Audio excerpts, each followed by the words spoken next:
Good morning, everybody. It's a dog with you in the kennel. Another edition of Weber This Week here on FingerLakes1.com. Today, my good friend Rod Verkey is on the couch talking about the 2015 Mynderse Academy Hall of Fame, and he'll give us a brief analysis of each of the new inductees that will be enshrined coming up this week on Sunday at the New York Chiropractic College. Good morning, folks. Hope you all had a nice weekend, and we're now in the merry month of October. And as Verk and myself and Jimmy realize, it's going to be a gorgeous week for golf, for basically about anything. Mid-60s are talking for most of the week, so enjoy it. It may be our last week of great weather, but they're saying we should have nothing but super sun and, like I say, low to mid-60s. Without further ado, my good friend Rod Verkey's in the studio. Rod, good morning. Welcome to the show. Good morning. Thanks for having me. I always like to have Rod come back. And before we get to Rod and talk about, he's going to give a brief rundown of all the inductees and the rationale of why they're being selected, or why they were selected to come into the Hall of Fame at Mynderse Academy. I got to send out a special hello and how you doing on a Monday morning. You know, in this business, it's nice when you go out and you have people. I can remember back when I was doing WSFW Sports, and there were people, and Rod can get a kick out of this, and there were people that meet you on the street and go, "Are you that Weber guy?" And they'd have red in their face, and they were getting ready to chew you out, Rod, for one of my famous screw-ups on the air. And I said, "Yeah, I am." And they would chew you out for 10 minutes, and you'd be battered. And then they'd say, "Are you that guy from the radio?" Yeah. Well, I was at a place called Pinkies up in Geneva, a legendary restaurant. And by the way, he was the former mayor of Geneva. I was there a week and a half ago. My daughter and my granddaughter obviously live in Geneva. I was in there having a drink. I was trying to get something to eat, and they weren't serving food that night. And I met some people, and I wanted to send out a special hello to them this morning because they told me they're going to watch this morning. First off, the bartender was named Bethy. That's Bethie. Unique name, Bethy. She was wonderful, and she picked up on my voice and said, "You're that guy that does that show for FingerLakes1.com." Jimmy? So we have people that pick up the voice and didn't complain about the show. Matter of fact, liked the program. So, Bethy, you're a number one in my heart this morning. And also there was a young lady at the end of the bar named Linda, and she could speak Spanish fluently because I think she was speaking Spanish to me or trying to tell me how she wanted to be recognized on this show. So to Linda, who I'm referring to as the Spanish princess of Pinkies, I hope you're checking out the show as well. And we ran into a young man at the bar named Brian, who's a kid from, I think he lives in the Waterloo area. He works with the Ramada up in Geneva. And I just want to send out a special hello to the folks named Bethy, Linda, and Brian. And it's nice that you like the program because, as Rod knows, with his good sense of humor, there are many in my history that have not liked me or the show. So it's nice to get compliments once in a while. Right, Jim? Yeah, that's what makes the show good. Yeah. And I know Verk is smiling because I used to walk down the street, and I've learned as I approach 70 years old, that in this business, and now if Verk were to approach me as big as he is and start asking if I was Harold Weber, I have learned to say to Verk or to Jimmy, "Do you like the show?" And if they say yes, I would say, "Verk, I am Harold Weber." And if they hate the show and hate me and hate everything I do, then I would say, "Geez, I don't know, you must have the wrong I'm Dave guy." Barnick. I'm Dave Barnick. I'm Rod Verkey. I'm a little smaller than Rod. So, Rod, you learn after about 70 years of life. Well, I'm glad you learned something over those years, Harold. It is amazing. So thanks to those fine folks up at Pinkies. And if you're into Pinkies, check out Bethy and Linda and Brian. All right, Verk, we're talking about the Hall of Fame, Mynderse Academy. It's been well-versed that you were a late starter in getting it together. You got a great committee. It's a very class operation. Let's take a look at the inductees and run down on a brief analysis of each of them, explain what the rationale was about bringing them in this year. Sure.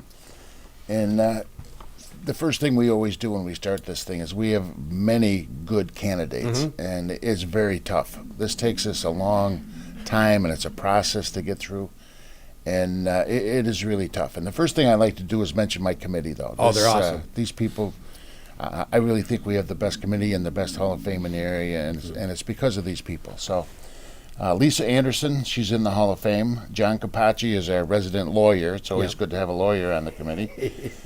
John Nicholson is in the Hall of Fame. Myself. Liz Beck does so many different volunteer things for everybody in the community. She's great. And she really does a load of stuff for us. Tony Ferrara, as you know, just retired as the principal, and he's our connection to the school. And he's a very busy guy, and he gets stuff done at 6 o'clock in the morning, which I didn't even know there was 2 6s in the day.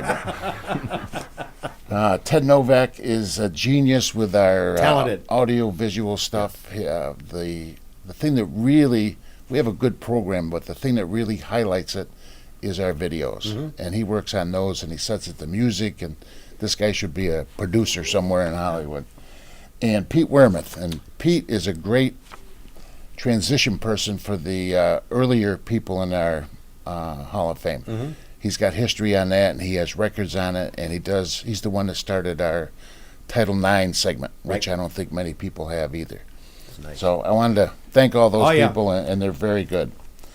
I'll give you a short thing on these things. It was just in the paper on Friday, so I don't want to reiterate too much, but just to give you an idea, George Capacci, class of 71, he was on the last undefeated football team at Mynderse.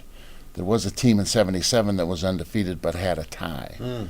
So you can take that either way you want. Went on to Coast Guard Academy. He's in the Coast Guard Hall of Fame. Wow. Played for Otto Graham, which to me had to be a amazing, great experience. He wrestled there, played football. Just a great candidate to come in. These guys all have a lot of stuff, as you can see in our program here. They got 2 pages of stuff, but that's the highlight. Lindsay Gotham Cornu. Cornu is her married name, of course. She's a 3-sport athlete, a great athlete for Mynderse in 3 different sports. She went on, and she's still continuing to coach. She's in the Hall of Fame for her college, and really has been a role model, I think. When the girls' sports started, they needed girls like her to get in there and get involved and really be dedicated to the sport. And this is one that really has done that. She's out west now.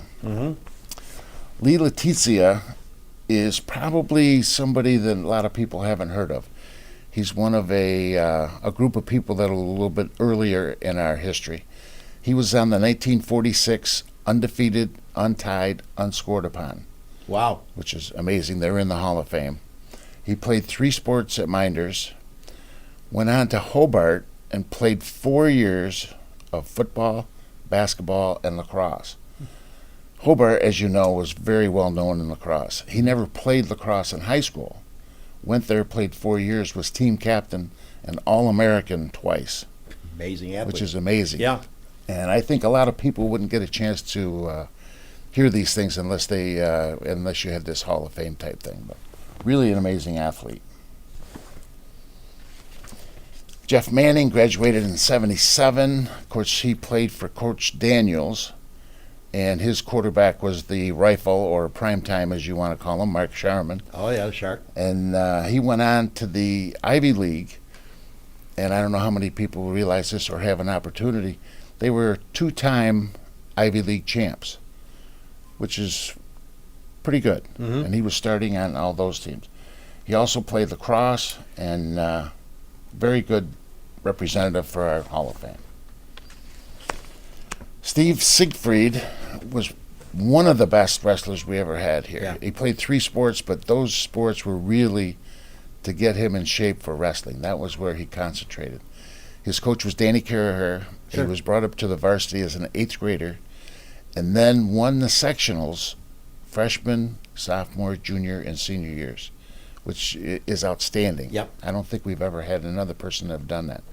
And that goes along well with our 2 contributors this year.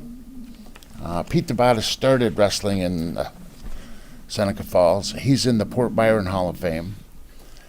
He's one of the organizers of the sectionals in Section 5, and he was on the committee for the State Wrestling Championship, which is very good. He went on to be a principal, as most of us know, and sure do. Was really the founder of wrestling. He coached Abe Myers, who went on to coach after him, and everybody knows that Abe Legendary. done a great job.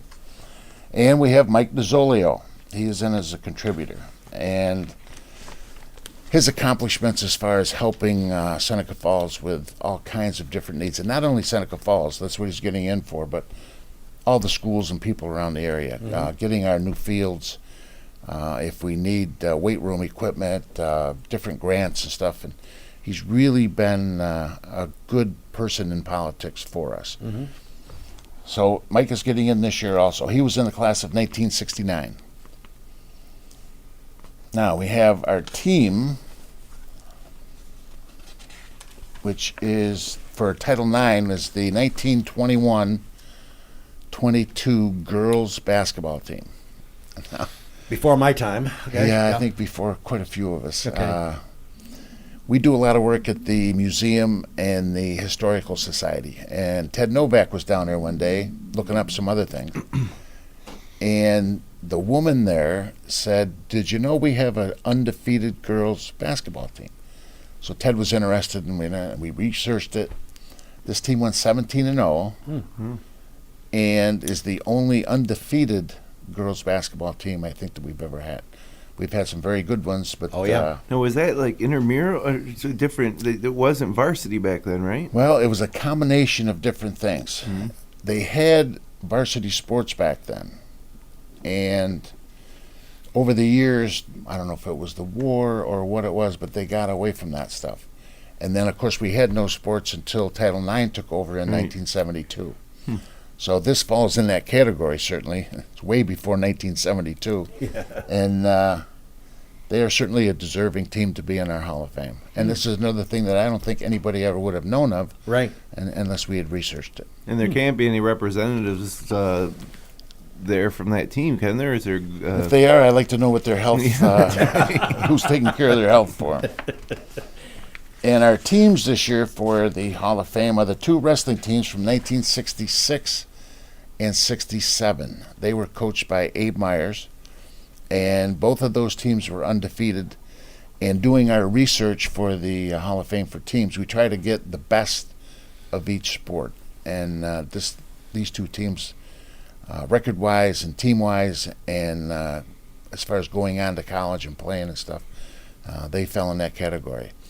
We have Dan Hansen is coming back. He's going to speak on behalf of one of the teams, and Steve Ritter is coming back for that. Oh, Steve, okay. Yep. So they'll be back, and they'll be speaking on those teams.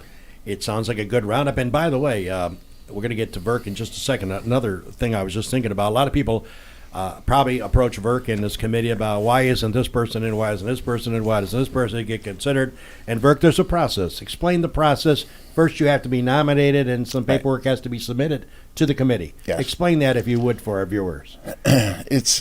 We get that question quite a bit. How come Harold Weber isn't in? Well, Harold hasn't been nominated yet.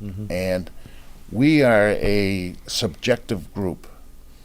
And normally, in 99% of the cases, you have to be nominated, and then we will send out and get information from that person or whoever nominated them. And it's really up to them to get the information to us. We can't go out and investigate each one of these people. Right. Once we get it in, then we put it all against each other. And I tell you, we have some very interesting conversations as far as when it comes to our actual voting and selection, which we do in June. When we come out, it is unanimous. But when we're in there, there's different people that are, we're pushing for. So before you move somebody to actually induction consideration, it has to be unanimous? It has to be, or can it be 7-2? When we come out, it's unanimous. Okay. Like the Supreme Court, which is not unanimous in most cases. They win 5-4. Yeah. I always said, once it's done, it's done, and we don't second guess ourselves. And you have to be able to justify the people right to the other people. Well, I think, being a Mynderse graduate, it's great that, the process is underway. People are going to comment all the time that certain people need to be in, aren't in. And as you said, which I like, and I think without bad-mouthing any other Hall of Fame, don't get me wrong, I think it's fair that you should not bring in 15 to 20 people a year. I think that's wrong. I think because it comes too convoluted. I think what you guys have done in the committee, and I know all of your committee members very closely, I think what you do is correct. The Title IX scenario, you bring in the team aspect. And Joe Spazzato, your good friend, was sitting on the couch a few weeks ago talking about his Hall of Fame in Waterloo, and we congratulate all those fine folks that will be inducted. But, for years he didn't consider teams. And, and I think he stole a line from what you were doing and started realizing that the team should be recognized. It's hard to do. Yep. And we go to different meetings and stuff quite often. And I asked them, well, how come we don't have teams in? And it's a hard process. And once you get that team in, and of course, with sports, as you guys know, everybody has an opinion. Oh, sure. Who would be the best, and why would they be the best, and what era would you take them from?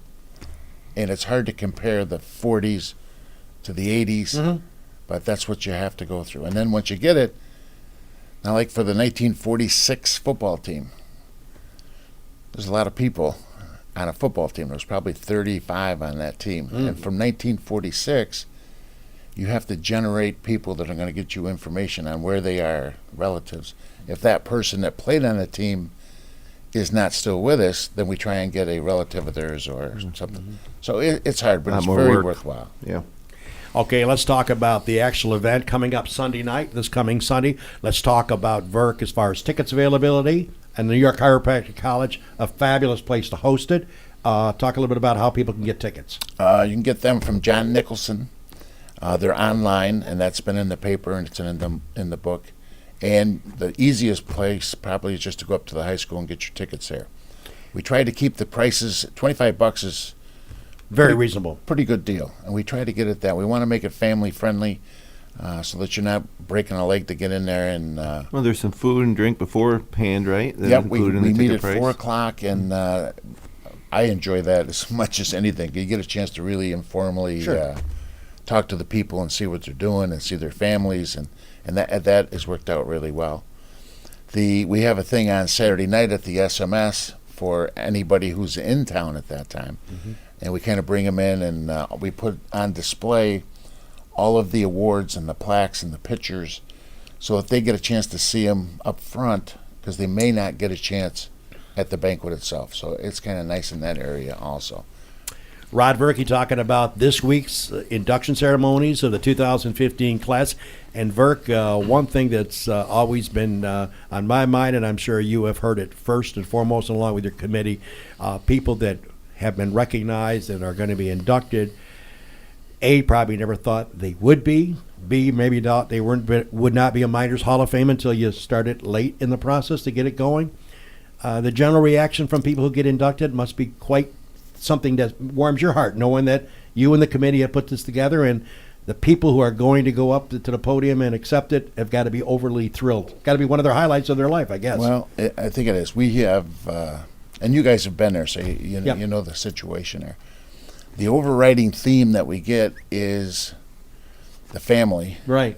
Because you're back in your hometown, and these are the people you played in front of, and I think you always want to make your family happy. Sure. And the teammates that you may not get a chance to see very often. And one of the things that we try and promote is, once you've been to the Hall of Fame, mark that date on your calendar and come back the next year. Exactly. Meet the new inductees, let them meet you, and it's something that'll and if you pass that time up, you don't get a chance to do it again. No, you're right. And as we get older, there may not be people next year that could have been there last year. It's a good point. One point I always like to make is, excuse me, when we did the Lions Hall of Fame, Jim Boeheim got in the first year. Sure. And when Jim came back, he was really emotionally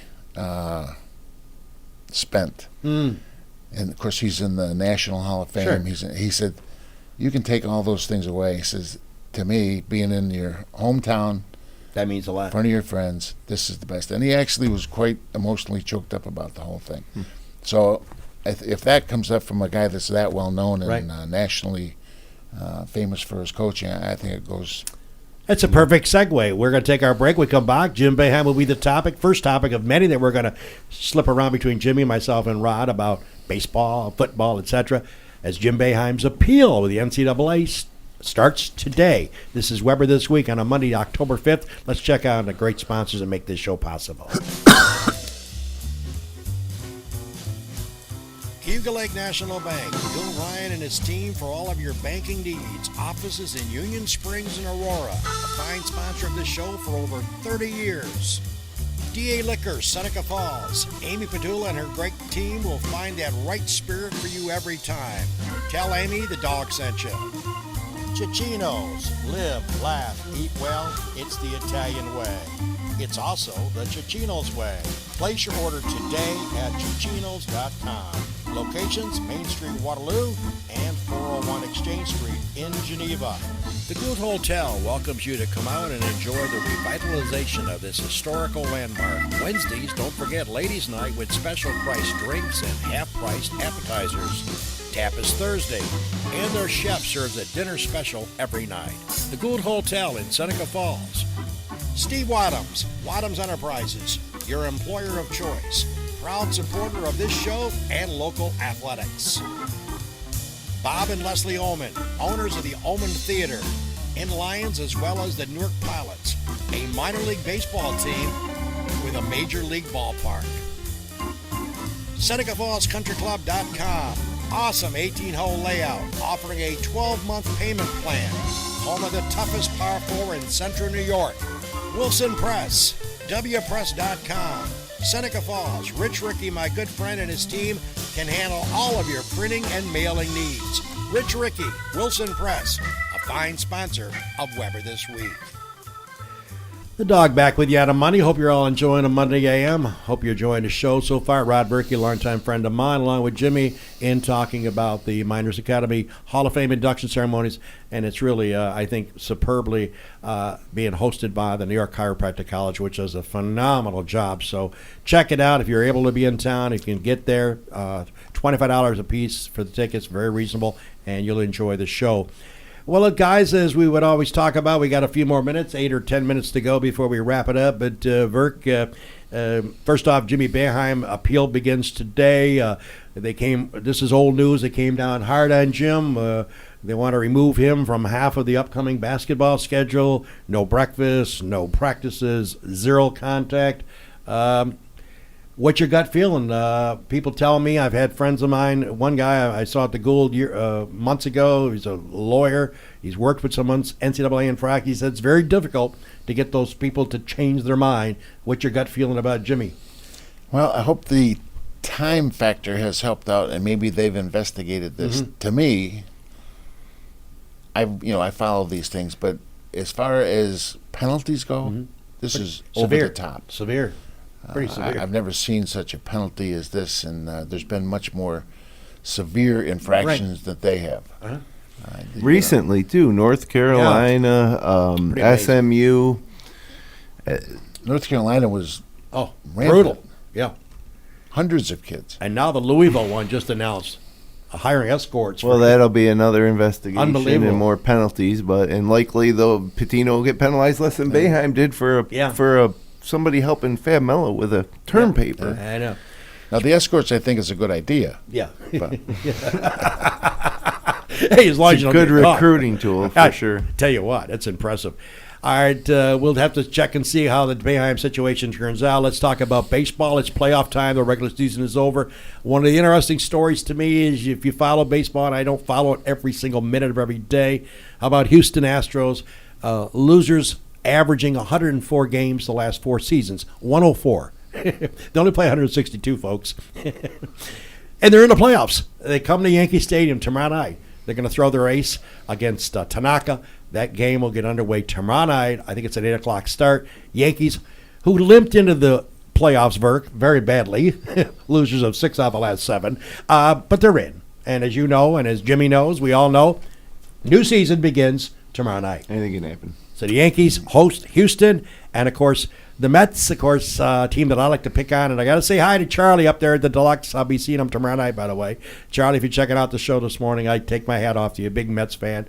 Loves those Mets. All kinds of Mets paraphernalia in his restaurant. Hey, give him credit. Got a great pitching staff. A few games ago, they could have gone for the home field, had a chance. They played people off the street instead of the regulars.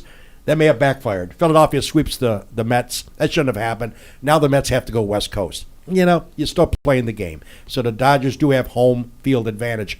How about Kansas City? Unbelievable franchise turnabout. Growing up in the 60s and 70s, they should be the doormat, the KC. Now they're a contender. Amazing turnabout.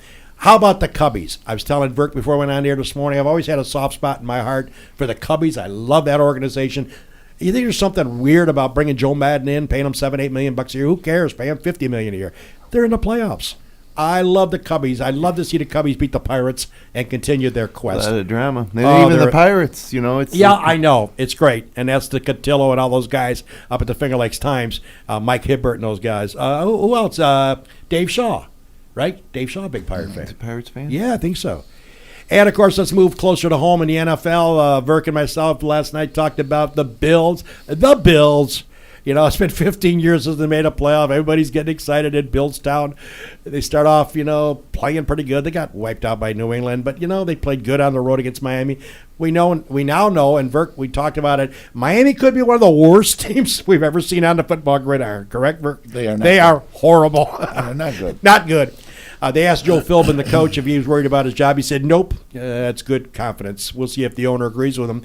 But the Bills, too many penalties. We could talk about this forever. We threw some stats your way. I'm just going to bore you with these stats. Most penalties in the NFL through 4 games. Most personal fouls in the NFL through 4 games. 17 penalties yesterday. 3rd highest in the franchise history. And Verk, you talked about it last night.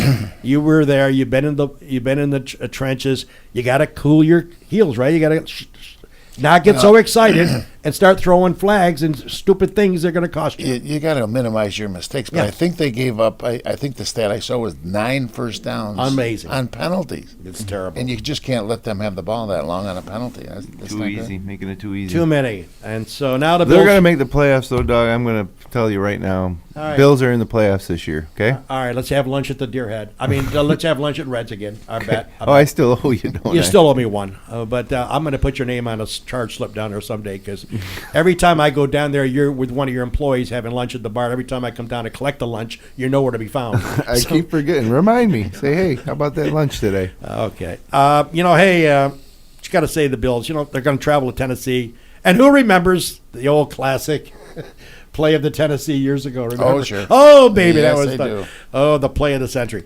College football, you can say what you want about Nick Saban. Alabama, they don't have a lot of guns. They get a lot of 5 stars in that program. And I got to tell you, I know Georgia's on my mind. You look at that Georgia team. I remember a couple of key games the last few years where it was a must-win for them to improve that franchise called Georgia football, and they got wiped out. This weekend, they were at home against Alabama. Alabama, a lot of the experts say they're not as good as they've been. I want to tell you something. That was a slaughter. Alabama. And Alabama was the underdog, right? Yeah, first time in the history of Saban being there. In a long time you go back before Alabama was an underdog. They just slaughtered Georgia in Georgia. So don't count out Alabama, the Crimson Tide, quite yet. And Notre Dame, of course, losing to the likes of Clemson. Game could have gone either way. Notre Dame had their chances. I'm sure John Capacci would have talked about that. We were expecting John this morning. He got tied up, and we will have John back hopefully next year for this show. And Syracuse football, up and down. They got South Florida this week on the road. I thought the odds makers showed a little disrespect. They got them as a 5.5-point underdog to South Florida. It's crazy. I watched South Florida, and they're nothing to write home the mother about. 3-1. Yep. But the South Florida's a 5.5-point favorite, which blows me away. Verk, as you look at the early segment of the college football season, the TCU is rolling. Baylor's got a good program right now. We talked about Alabama. I love that running back that was at Syracuse last week, the kid from LSU. Yeah. My God, he's averaging like 220 a game. What's your early thoughts about the college game? It's difficult. There's been some heavy favorites that have had to squeak them out at the end. Bingo. And there's been some other heavy favorites that haven't squeaked them out. But speaking about Syracuse, Coach Schaefer's son is the starting quarterback for Ithaca. Yeah, quarterback. Yeah. I did know that. I did hear that, yeah. They just got beat, I think, in overtime by Utica. Wolfgang is his name, right? Yes, Wolfgang Schaefer. Wow. I don't think he liked him very much to call him Wolfgang, but I'm sure it's a family name and it has a lot to do with it. That's a real name? Yeah, Wolfgang Schaefer. He's the starting quarterback for Ithaca, and he's Scott Schaefer's son. Wow. They were undefeated until Utica beat them yesterday. Wow. Saturday. He's pretty good. The other Pretty team good. in Ithaca Cornell is having a rough year. I don't think they've won yet. The Big Red. They've got some problems. Yeah. Well, interesting as we look forward. And in the area high school football scene, my granddaughter's a cheerleader, Verkey, as you know, and Jimmy knows. I go up and watch Geneva. They had a nice little team up there. What's your early thoughts about high school football? Looks like some teams are emerging. I think we have some emerging teams. Clyde Savannah is very good. Geneva has a loss, but I think they're coming on a little better now. Overall, I think that our football in the area totally is down a little bit. Aquinas is still rolling very good. Victor's very good. Undefeated. Yep. CBA has one loss in Syracuse, and that was to Aquinas in the first game of the season. So we have some outstanding ones, but generally, I don't think the upgrade of football is hit a shot. And you mentioned Geneva. Shane Sweeney is now at Hobart, starting quarterback for the Hobart football team. So that's pretty cool. He Geneva got hurt, kid. too. And he was doing very well, and he got hurt. And I think he was out the game that they got beat there. But he is the very good player for Hobart. Yeah. So it's going to be interesting. So, well, Rod, let's recap. Rod Verkey, of course, we're running out of time as we are getting close. I'm going to plug our next show. Rod, ceremony starts at 4 o'clock on Sunday at the college. Tickets are The ceremony's at 6.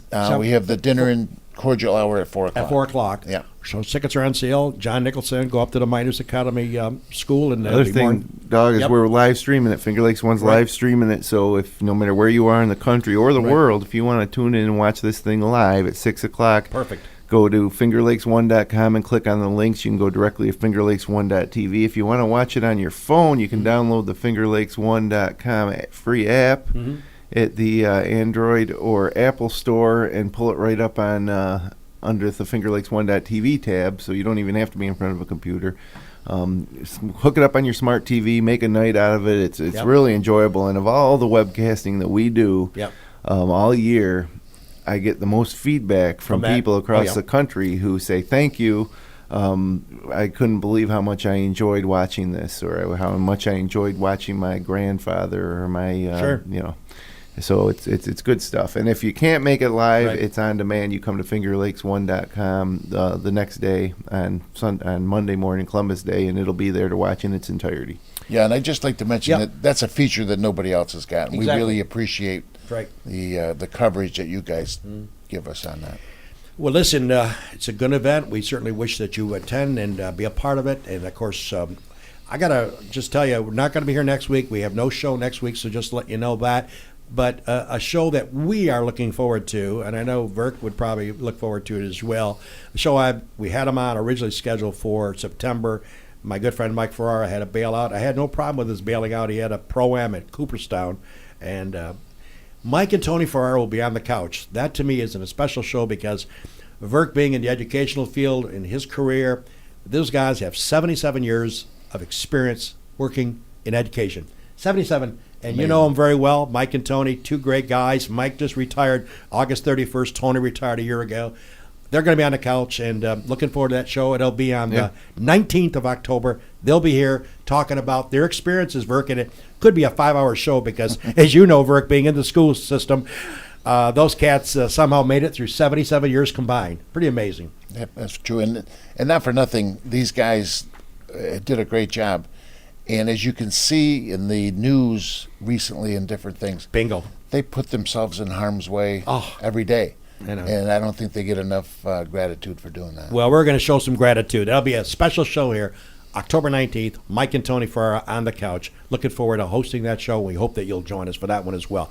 Thanks again, Verk, for coming in. Thank you, guys. All right, Rod Verkey, and again, check it out. So, folks, enjoy the week. It's going to be gorgeous weather, mid-60s, man. Get out and play some golf and have some fun because it may be our last great week of the year. You never know. All right, speaking for Rod Verkey and Jim Sonacrowe, this is The Dog. Thanking our sponsors and thanking you for checking us out. Take care, everybody. We'll catch you in a couple of weeks.